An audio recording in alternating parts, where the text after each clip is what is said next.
And we are live. Hello, guys. Welcome to Jason Hebert Live. We have another missing persons interview for you tonight. Hello to everybody in the chat. Yvette, Anita, missing puzzle piece, Laura, Karen. Karen is who brought this case to us, so we'll go over that in just a moment. Yvette, Steve, Heather, Dave Wilson, another Heather, Alberta, Edie, Anita. Hi to everybody. Thank you so much for joining us tonight. So if you are we do this almost every night. We interview the family or at least the loved ones, sometimes friends of either a missing person or an unsolved crime, something along those lines. Our show is interactive, so you can watch along and ask questions, get the answers directly from the horse's mouth versus just watching someone make their own version of the story. You get it directly from the family. So if you're into trying to help these families who are grieving and going through a heck of a lot, please click subscribe below and set the notification bell to all. And every time we're ready to go live with a show, which again is pretty much nightly, you will be alerted and you can come try to help out. So tonight we have Carmen Hansmeier on. Her son is Christopher Kerdus, and he has, as I mentioned, gone missing. It was back on August 22nd of this year. So it's been a little over a month. So we're hoping, since it hasn't been too long, as you know, some of these cases are years or decades old. This one, not so much. So it's a definite possibility that there is an answer that leads to a positive resolution. And Carmen is just trying to find out what that is.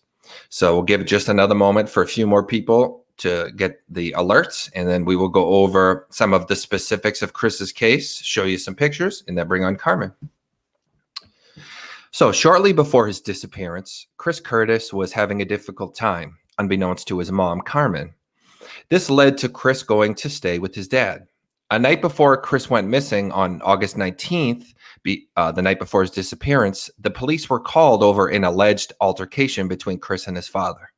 And I just have to say, these stories often call for mentioning one or many names who may not want to be mentioned. We make no hard accusations here.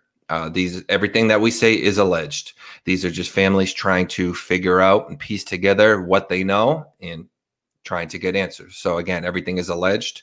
There are no hard accusations made on this show. That goes for both myself and guests, as well as if we have any co-hosts. The police would tell Carmen that her son was struggling with bipolar disorder. However, instead of taking Chris to the hospital, the police took him to jail.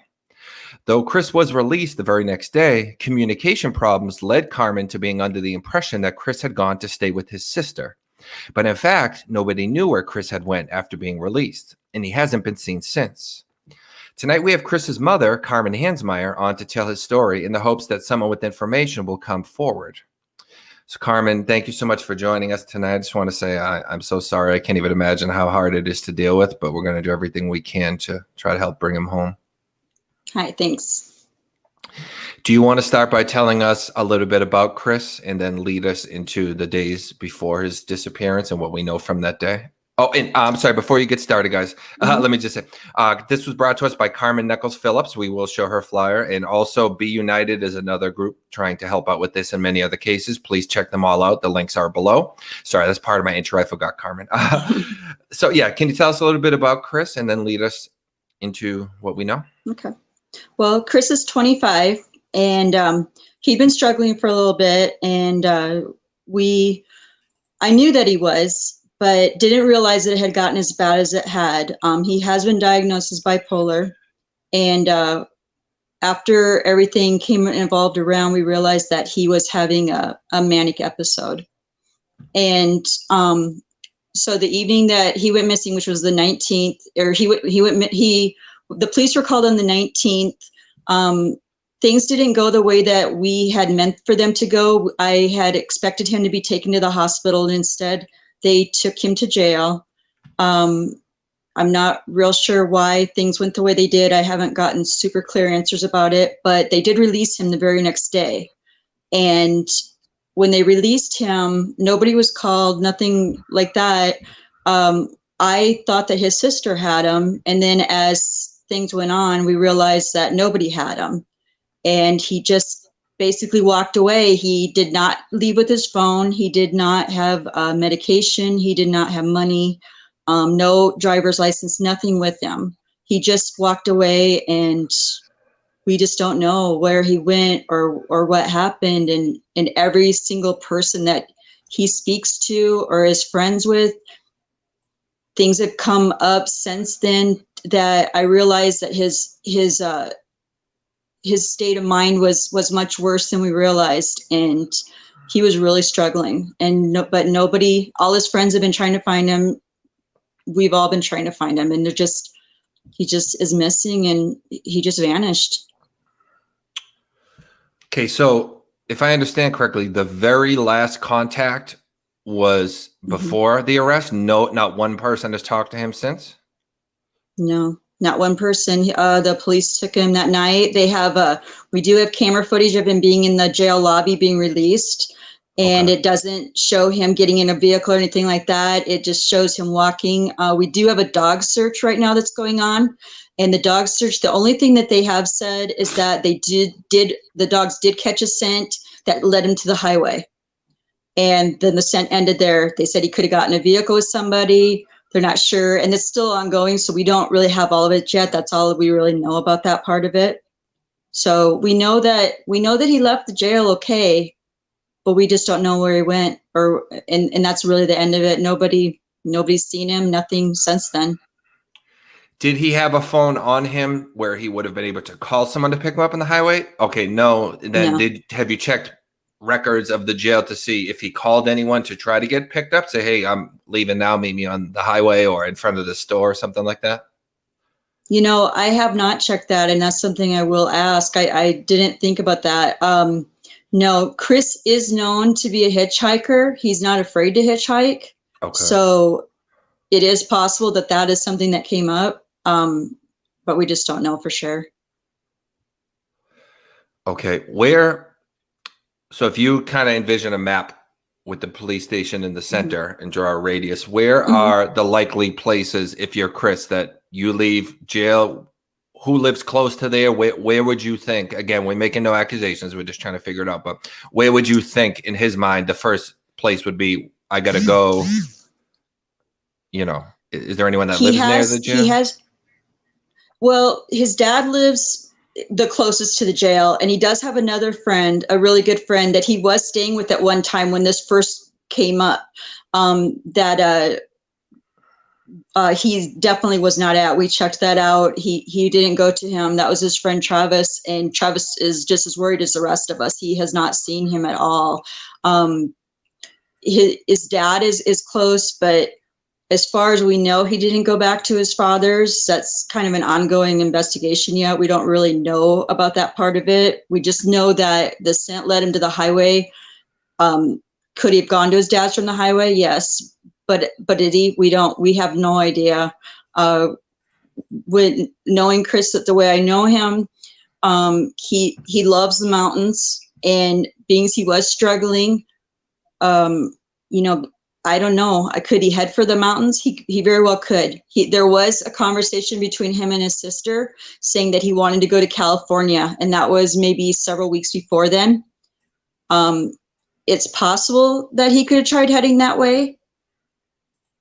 As much coverage as we've done with flyers and everything, it's just, I kind of feel like somebody definitely saw him and either isn't saying anything or not saying it to the right person. We also think it's possibly could have gone downtown, but we've checked shelters. We've checked those places. Because he doesn't have an ID, he can say who he wants to say. So we've been, showing his picture. Again, it hasn't led us to anything yet. Everything's pretty much been dead end. So there were mountains fairly close, and you think that's a possibility if he the mountains are right there. Yeah. Get away. Yeah, they're right. It's the mountains are just, the foothills are right there, and he loved the mountains. He really did. So he was big into hiking. Okay. And guys, I don't think I said that. Sorry. This is out of Golden, Colorado. Sorry for not including that. So we have a couple of people asking questions. They want to stress that they apologize for asking tough questions, but we're just trying to be thorough. So Watcher on the Wall and Yvette have a similar question. Watcher on the Wall says, is there water nearby or homeless shelters? And then Yvette says, are there any big bodies of water? nearby the last area he was. So sorry. I know these questions are rough. My heart is with you, Carmen. Big bodies of water, not really, not right in that area. The shelters are all downtown. It is possible that he headed that way. The shelters that we've checked with, because of COVID, it makes things harder because some shelters closed because of COVID. So it's a little bit harder to find exactly, you almost have to check with each and every one of them. But it's still a possibility. He's not using his name, though. If he is down there, he's not using his name. He's saying he's someone else. And as far, I know you said you checked some of them. Have you checked all as far as you know, or could there be other shelters? Okay. There are so many shelters. No, we have not checked all of them, and I'm sure there's shelters that I don't even know about. There's a lot of them down there. Okay. I'm going to avoid saying this S word that's coming. We can say take his own or something like that, only because YouTube, the algorithm, when you say this word, it dings it and then it stops recommending it. We want this to get out to everyone we can. But has he ever threatened, and you see it on screen there, a second, to take his own? Oh, yeah. No, not in so many words. The last messages that I had with Chris, he did do one thing that really concerns me, is he kept telling me how much he loved me. And that sticks with me a little bit. Right. I don't feel like that's what he did, because there's another search going on right now, and they have been looking for bodies with that search. So there have been no cadaver finds anywhere in the area that Chris went missing. So holding on to that didn't happen. I think he would have been found by now if it had. But he did leave some messages that I'm not too sure about. Okay. And Carmen, if you need a moment at any time, of course you can step off camera. We have a very good community. Everyone understands that this is difficult, and if we need to wait a moment, by all means. I would agree with you, and I would say, to try to inject a little positivity into it, the "I love you" doesn't always point to something like that. It could just be he was really down because of the bipolar, so he was in a stage where he felt guilty over things and just wanted you to know. Right. Because I know some people who have bipolar, and that tends to happen, where they'll be like on top of the world, like you say, manic, I think it's called. Then all of a sudden they're low, and they start telling everyone they love them and apologizing for a million things. And so right. I'm only saying that just so you can realize that there's a lot of positive outcomes that are very possible still. I wouldn't dwell on that. Right. So Anita asked, are there any cameras in the area? Have you went around checking businesses, things like that? It's they call it the Taj Mahal, the courthouse area where he's at. I haven't actually looked to see. It's something I should be investigating. They have the jail cameras where they let him go at, but it's in a very almost industrial little area. So there's not a lot going on right there. But it is probably something that should be checked into, and see if anybody maybe did pick him up on camera, even walking up to the highway. Although it may not tell us anything unless he gets in a vehicle with somebody. Yeah, it's just going to show him walking.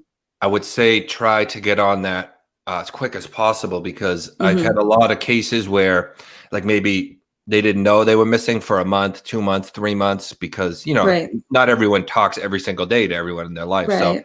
So, and they went and found the establishment said oh, we only hold it for 2 weeks or a month or 3 months. So the sooner you can get that, the better, because they might say, oh, it's been deleted. So we should. Right. They are going to be county buildings. That's all county buildings right there. So hopefully they do hold on to them for a while. But yeah, I'll definitely check into it right away and see if there's anything we can find that way.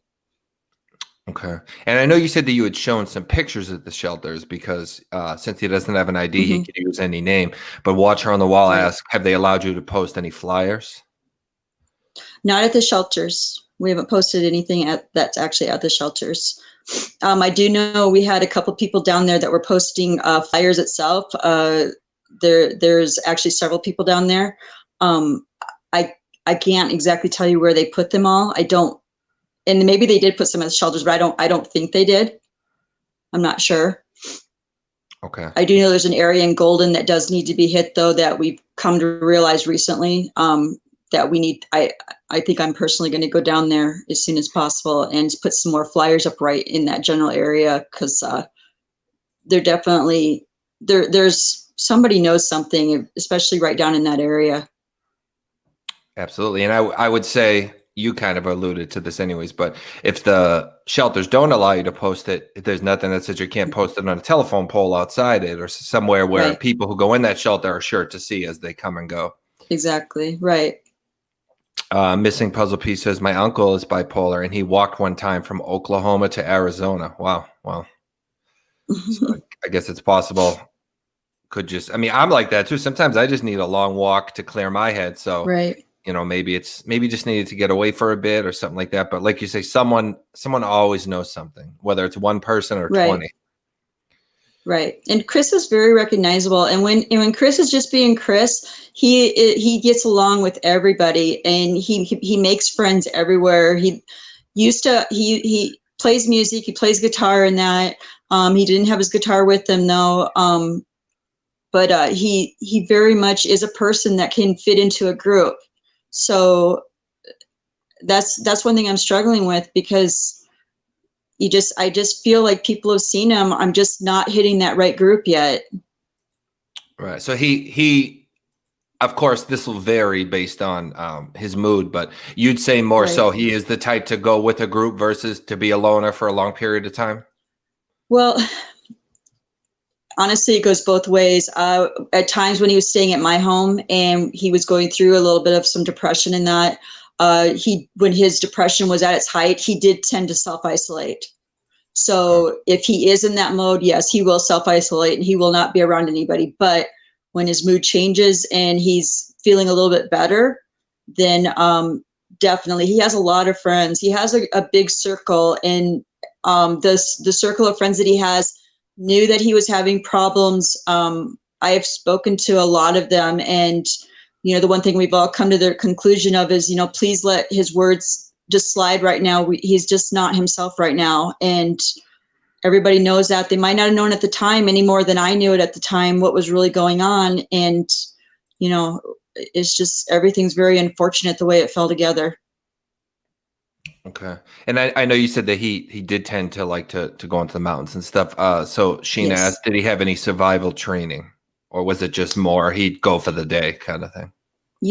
Chris has his own self-survival training. I mean, he is a YouTube freak. He watches videos. He studies stuff like that. If it's music related, hiking related, any kind of climbing related, anything like that, he does a lot of research on it. I mean, we have pictures of him when he's been climbing and stuff. He loves all of that stuff. So he would be much more of a survivalist than I would be, for sure, definitely. Okay. 1 second.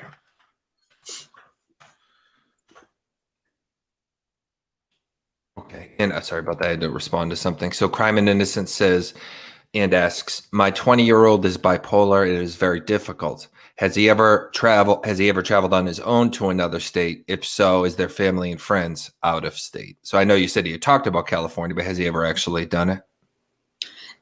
California has been something on Chris's mind for years.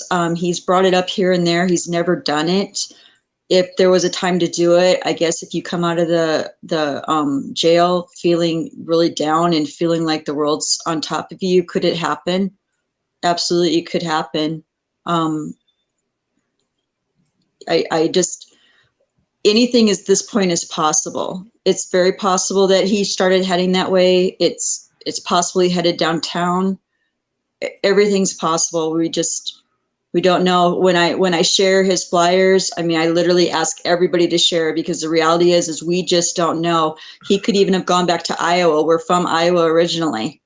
Is it possible he went back to Iowa? It's a possibility. Does he know people there? He knows people in a lot of places. He knows a lot more people than I know he knows too. I mean, he doesn't discuss everything with me. So, and he has a large friend network. So is it possible? Yeah, it's possible. Okay. And I'm assuming I know you don't know all of his friends, but the ones you do know, you've done your best to reach out And have they heard Absolutely. I've reached out to them. Karen's reached out to them. Some of them have been helping with flyers or been helping with other things. And they've definitely been looking themselves. Yeah, I mean, he's got some close friends that are really, they're hurting just like the rest of us because they want him back too. Okay. I was going to ask if you have access to any of his social media, like Facebook Messenger or anything. But before we go into that, Sarah Vale asked, do you know if he used any street drugs, whether recreationally or consistently? Well, this is part of what the problem was, is originally he was known to smoke pot. And I didn't know if there was anything else really going on with him. Originally, I did believe that that's probably what a lot of this his attitude was about, because sometimes he would get really angry, and like I had situations here at my house even where he would fly off the handle, and I just like, you need to go. I don't know what to do with you. And then but then now looking back on it, I'm realizing that he was having an episode. It had nothing to do with drugs. They did a drug panel on him just previous to him disappearing, because he did get some help for a few weeks, and they did a drug panel on him, and he was fine. There was nothing in him. So this was it was a manic episode, and I wasn't understanding it. I was defining it differently, and I regret that. I wouldn't blame yourself for that. So, I mean, sometimes hindsight's 20/20 kind of thing, that when something, I could have did this, I could have did that, but there's no way of knowing. Right. Anything you do positively or negatively could lead to something positive, or, I mean, you just never know. But I know it's hard not to feel that way. Monica Frady says, what about posting flyers at bus depots, public transportation? Also, a lot of times the groups at shelters leave all day, and there could be a hangout spot. So that's a good point. Yeah, just a lot of people suggesting places to put flyers. And I agree. Anywhere public, bus depots near the shelters, that would be good. Mm-hmm. So anyone in the area, if you would like to help, Carmen's information and Chris's group are posted in the description below. Just hit show more or show all, whatever it is, and let her know if there's any way you can help. I'm sure she would appreciate it, because it's a lot for many people to go to, never mind one person. Yeah, it's been a ton. I'm thankful for all the help I have had. I couldn't have done any. I mean, I spend like 8 hours a day just on Facebook trying to share his information, and I don't even know how to have any more time to do much more. And so it's definitely more than one person can handle. I've been really lucky to have some groups come forward and help me out, and just my friends, everybody sharing, and even people I don't know just sharing. I mean, every share we get is 100 to 1,000 more people getting access to his face. And, we've had a lot of shares. So, I mean, it's helping. Somebody's seen him. Somebody knows something. We just haven't hit that right person yet. Absolutely. And please, if you know something, come forward. I say this every show, but it's really important not to assume what you know isn't that big of a deal, or, oh, Carmen probably already knows this. If I know it, she knows it. You never know. You'd be surprised the people I talk to, and they don't know a certain fact that you assume they do. And so you just never know, guys. Please, if you know something, come forward. Tracker 3 asked, did he have a girl in his life that he could be hiding out with? That is another part of his depression. There was, I'm not sure what his girlfriend status thing was, but I do know there was somebody that was, that he was caring about that was not in the picture. And I don't know the full story about it, but I know that he was hurting over it. I think he was struggling to understand why things didn't work out, or whatever it was.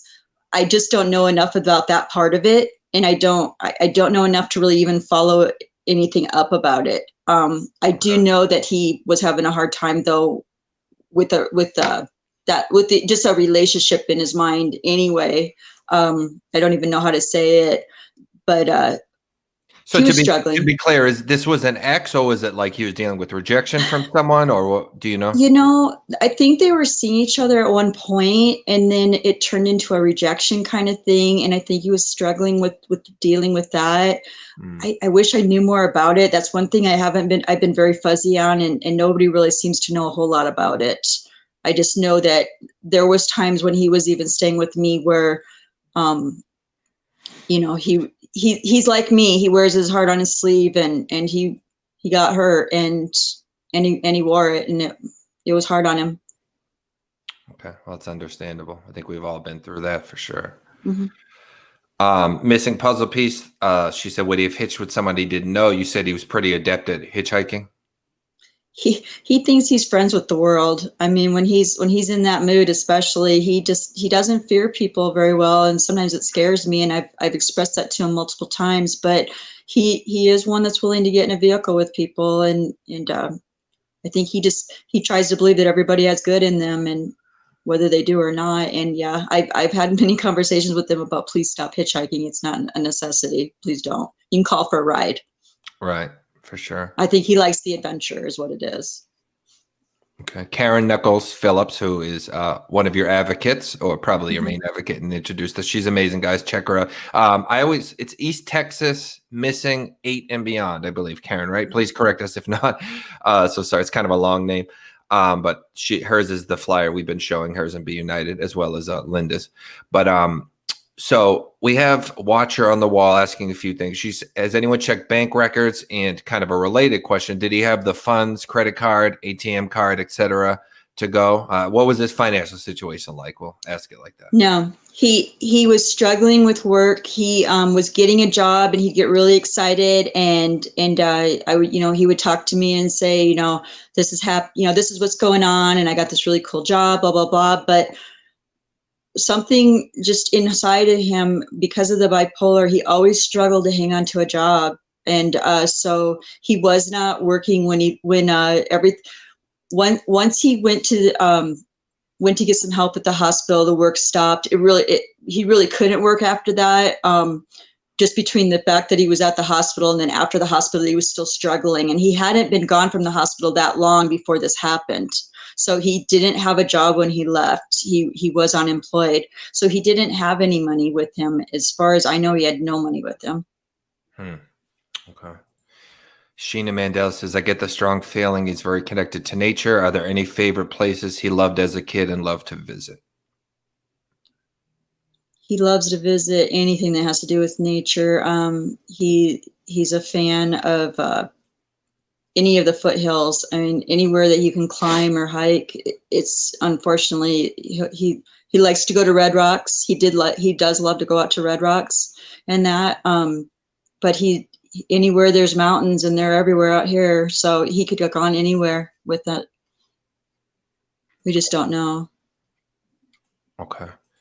And a lot of people saying that they're going to help share this all over Washington, California, Iowa, all different places.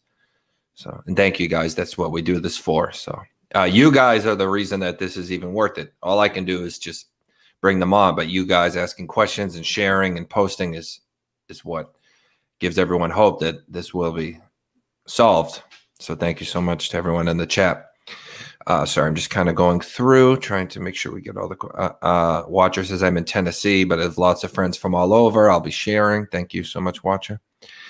Steve Davies asked, was he taking medication for his bipolar? I think you said yes, right?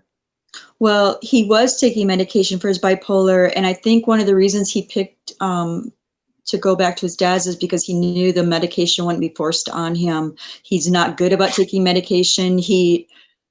I think a lot of people with bipolar really struggle with thinking that it's really them.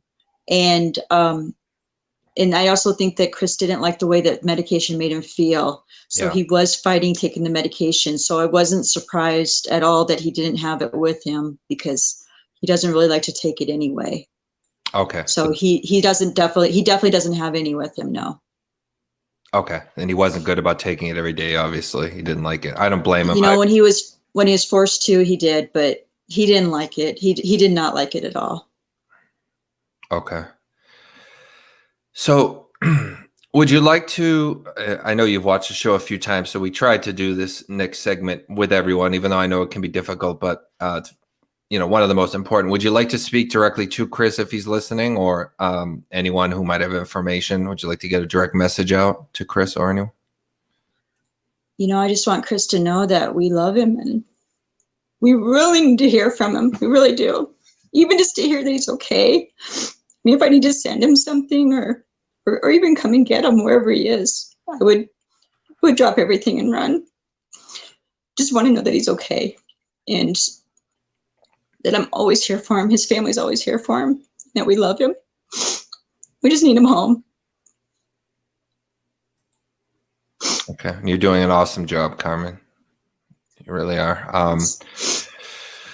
So please, guys, Chris, if you're listening, please, even if you want to be alone, I mean, you're an adult, that's fine, but just let people know. Or if you're someone who knows where he is and you want to submit it anonymously, this is the kind of thing where she just wants to know. Obviously, she wants to speak to him and have him back, but even more so, these families just want to know that their loved one is okay. That's the main thing.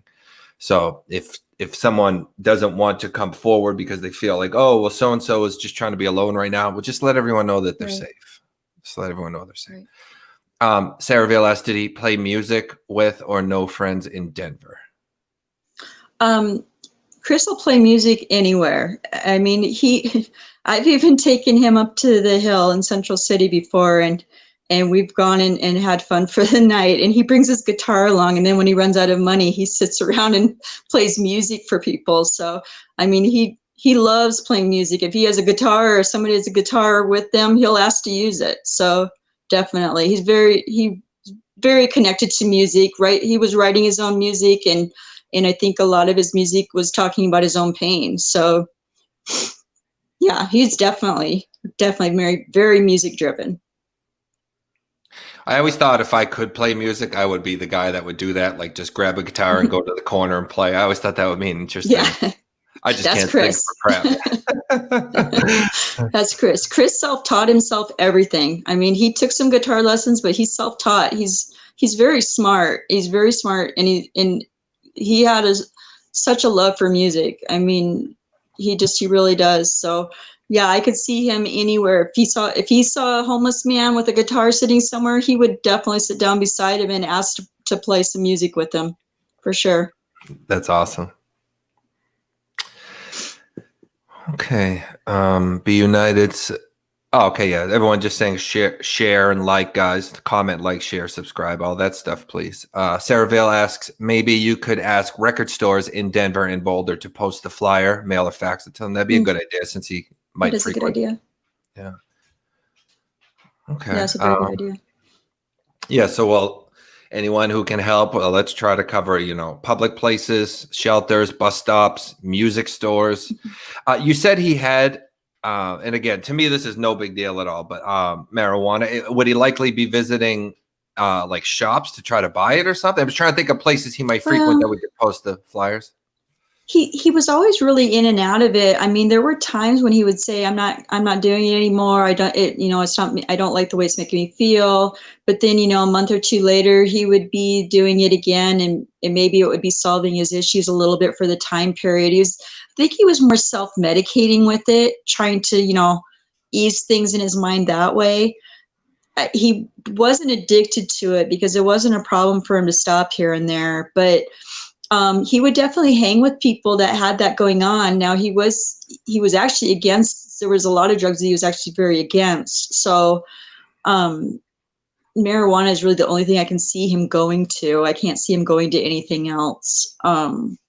But it wasn't something he had to have. I think it was just something that he'll hang with you in that way. But yeah, it's not anything he has to have. It was very recreationally, basically. Exactly. Yeah, I think so. I think there were times he tried to solve some issues with it, but I think he decided that wasn't really working for him either. Okay. Just like a lot of people do. Right. Yeah, I think it's very common to self-medicate and things like that, particularly if you have bipolar or one of hundreds of things. Kay Morgster asks, can you please be clear what you and his mom want us to share, and how do we stay up to date on the progress? I'll let Carmen answer that a little better, but if you have any flyers, you could post them if you're in the area, or you can post them on Facebook, Instagram, Twitter, any of his missing flyers and pictures, and tell his story along with it. That would be my answer to it. As far as how you stay up to date, Carmen's information is below, how to contact her on Facebook, as well as Chris's page. So please join his page. I'm sure Carmen posts everything that she knows up to date there. Do you have any other suggestions for Kay or anyone else that are looking for ways to help, Carmen? Yeah, if anybody's in the Denver area, for sure. I mean, we can always use people to put up more flyers. I mean, we'll never have too many flyers up for sure. But sharing is really the biggest thing. It's, social media is the fastest way to get a face everywhere. And I think people pay maybe even better attention, when I pay attention to missing flyers now because I'm part of something that I never wanted to be a part of. But in the past, did I pay attention to them? Not like I do now. Now I look at everything. It's the kind of thing that once you're going through it, now you notice it more. Like when you buy a red car, you're like, wow, every car on the road seems to be red. Like you notice it. Right. More. That's a bad example. Right. Sorry, but I think you know what I mean. So Kay Morgs to ask, where can I get the flyers? I know that a lot of them are in this group, okay? So you could grab them from the group and print them out. Is there any other way, Carmen? I mean, I think that would be the best way. Plus, like you said, sharing it social media is mainly. I mean, if they're in the Denver area, I can bring them some and that too. If they want to get a hold of me on Facebook, on Messenger or anything, and they can get a hold of me and I could get some to them that way. Otherwise, you can just print out right from his page and go to town. It's definitely, I've posted it. It's up there a million times. I think people are probably getting tired of it. Some of my friends are probably tired of seeing it, but I'm just going to keep doing it until we find them. Absolutely. That's your right. And I think almost everyone would understand that. I don't know why anyone would have an issue. So, okay. A couple people saying they can't see the link because they're on a phone. If you look on PC, guys, actually you should still be able to see the link if you click show all or show more, guys, for Chris's page. Or if you can't, if you just go to the search function on Facebook, you could look up Carmen for her, or the page I believe is called Help Us Find Chris Kerdus, right? Mm-hmm. Okay, so anyone who can't see the link, hey Grotto, Grotto's showing some support. He is a co-host and great friend of the channel, helps a lot of the behind the scenes stuff. How do you, okay, I think missing is talking to someone else. So we'll go over some tattoos and identifying marks in just a moment, as well as the authorities that people can contact. But before we do, is there anything I didn't think to cover that you feel is an important detail that should be out there, whether it be a physical thing to look for, or habits of his, or anything that has transpired since he went missing, anything at all? Well, Chris, when he went missing, he was always sporting a bald head. Typically had a hat on his head though, and I don't know if he does now or not. But it's typically bald, and he always has a beard. We don't know what his resources are. We don't know if he's maybe grown his hair back now or not. We're not sure. I just don't have any way to know. But his face is just, I don't know. To me, he's just very recognizable. There's just something about him. He's very recognizable. He does tend to have stocking hats on, so it's very possible that he'll have some kind of hat on his head. So without a hat, this one right here with the glasses, that'd be a good representation of his normal look. Yes, unless he decided to grow his hair back, like if he didn't have a resource to shave his head, then he may have hair on his head now. Okay, and we have a lot of pictures here for anybody who isn't watching and is maybe listening while they drive and stuff like that. We have a lot of viewers like that. Do you want to, obviously there's a lot of them, but do you want to go over the most noticeable tattoos that someone could look for? So the arm tattoos is a nature scene with a moose on one arm, and it's a pretty much a full sleeve. And then on his other arm, it's a lady. I'm not even sure what it all is. I never really investigated this one on him too much, but I just see a lady there, and I'm not sure what she's leaning on. It looks like rocks or maybe seashells or something. Maybe. Yeah, almost like maybe it's not a mermaid, but it is just a lady. They're both pretty much full sleeves on his arms. And then on his, let's see, it looks like the nature wraps all the way around on his one arm. So that would be on his left arm, and on his left arm he's got the nature wrap, and then on his right arm is the lady. And then, yeah, some kind of scene behind it. And then the most noticeable one is the one on his leg. It's on his left leg, I believe. And that's the rocket. And it's a rocket with smoke around it. Okay. And all very noticeable. And if he has, and unfortunately, I don't even know if he's wearing shorts, or he tends to be more of a shorts person, but he could be wearing pants too. We don't know. Who knows what he has on or what he's come up with. Okay. And obviously, because we don't know his resources and his situation, that Right. his weight could have changed or something, but generally he's 5'7", between 150 to 155 pounds. Is that right? Yeah, he's generally he's a smaller guy, but he's definitely not fat. He's very average size. Does tend to be a little bit more muscular most of the time. And I would expect, if anything, he would probably get skinnier, being of what's going on and the stress and stuff. He may have gotten thinner, and I hope that's not the case. But yeah, he could have gotten a little thinner. Okay. And he's very resourceful. So I feel like, knowing Chris the way I know him, I feel like he's got changes of clothes. I'm praying that, he's got somebody helping him. It's just that person maybe doesn't realize he's missing, or is keeping his word for them. I don't know, but that's the person we need to find, is the person and the people that are helping him. And hopefully that is the case. I'm hoping he's just hiding. I'm hoping he's just trying to collect his thoughts and trying to figure life out. I mean, I know he felt like life was really against him, and it wasn't. I don't think he realized, just like I didn't realize how hard of a time he was having. I don't think he realizes how much he's loved. Yeah. So Chris, if you're listening, please, people need to know where you are, man. A lot of people care about you. And we have a lot of people in the chat who are previous people I interviewed that are going through what you're going through, or something similar. Let's say, I believe you might know George Weeks. He's one of them. Great guy, great friend of mine. We have Yvette. Her sister is missing as well. She's been commenting. So I just feel like, even though I talk to people every night, I could never fully understand what you're going through. Whereas some of these people in the chat, it's kind of nice to know that there are people who understand exactly what you're going through and want to help, Yeah. And there are more guys. I apologize. I'm trying to go through the comments. If I don't mention you, I apologize. I'm a lot of comments, but we have an amazing community. Okay, so I think we did cover everything. Did you say there was anything else that we hadn't thought to mention, or does that pretty much give a pretty good picture of Chris? I think that gives a good picture of him.